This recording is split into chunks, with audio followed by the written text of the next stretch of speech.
মাছমৰীয়াই চিহ্নমুণ্ড উদ্ধাৰ কৰাৰ 3 দিনৰ পিছত শিঙিয়া ডুবিত উপস্থিত CIDৰ দল। ঘটনাস্থলী পৰিদৰ্শনৰ পিছত মাছমৰীয়াক সোধা পোছা। কিন্তু আৰক্ষী কিংবা CIDয়ে মাত এষাৰো নিদিলে নিৰুদ্দিষ্ট সুনীল গগৈৰ পত্নী। আৰু অসম আৰক্ষীৰ ফালৰ পৰা বা CIDৰ ফালৰ পৰা আপোনালোকৰ লগত এতিয়াও কিবা যোগাযোগ ৰাখিছে না?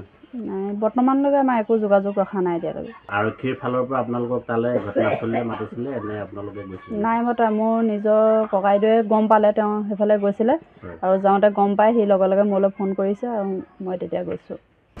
30 নৱেম্বৰৰ দুপৰীয়া চিহ্নমুণ্ড উদ্ধাৰৰ খবৰ পাই ঘটনাস্থলীলৈ ঢপলিয়াই আহিছিল সুনীল গগৈৰ পত্নী। চিহ্নমুণ্ড সুমুৱাই থোৱা বস্তাৰ ভিতৰত ওলোৱা তাবিজ, তেলৰ বটল, ব্ৰাছ আৰু হেয়াৰ ড্ৰায়াৰ সুনীল গগৈৰ নহয় বুলি সাংবাদিকক স্পষ্টভাৱে জনাইছিল মহিলাগৰাকীয়ে।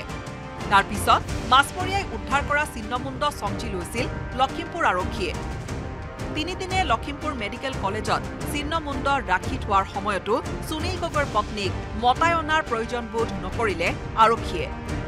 আৰক্ষী আৰু CIDৰ এনে গা এৰা দিয়া মনোভাৱত হতাশ হৈ পৰিছে নিৰুদ্দিষ্ট সুনীল গগৈৰ পত্নী। থানালৈ আপোনালোকক মাতিছিলে নেকি চিহ্নমুণ্ডটো কিবা পৰ্যবেক্ষণৰ বাবে? নাই, একো মতা নাই আমাক।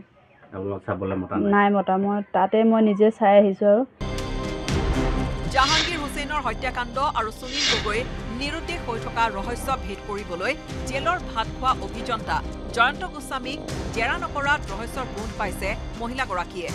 পুথি খলিহনাৰ পিছত লাগি থাকোঁতে যাতে ৰৌ বৰালি সাৰি যাব নোৱাৰে তালৈ দৃষ্টি ৰাখিবলৈ তদন্তকাৰী আৰক্ষীক কাটৰ অনুৰোধ সুনীল গগৈৰ পত্নীৰ।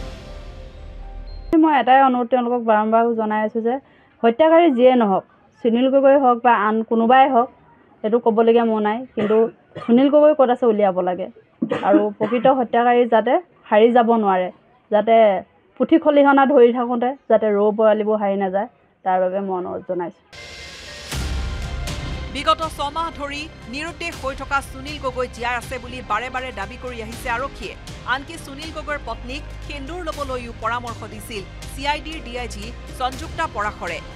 কিন্তু তাৰ পিছতো আৰক্ষীয়ে সুনীল গগৈক বিচাৰি উলিয়াব নোৱাৰাত হতাশ হৈ পৰিছে ঢকুৱাখনাৰ সাপতীয়া চেতিয়া গাঁৱৰ পৰিয়ালটো।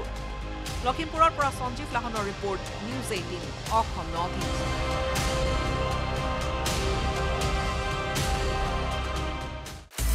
আপুনি বিচৰা বাতৰি পাব কেৱল নিউজ 18 এপত।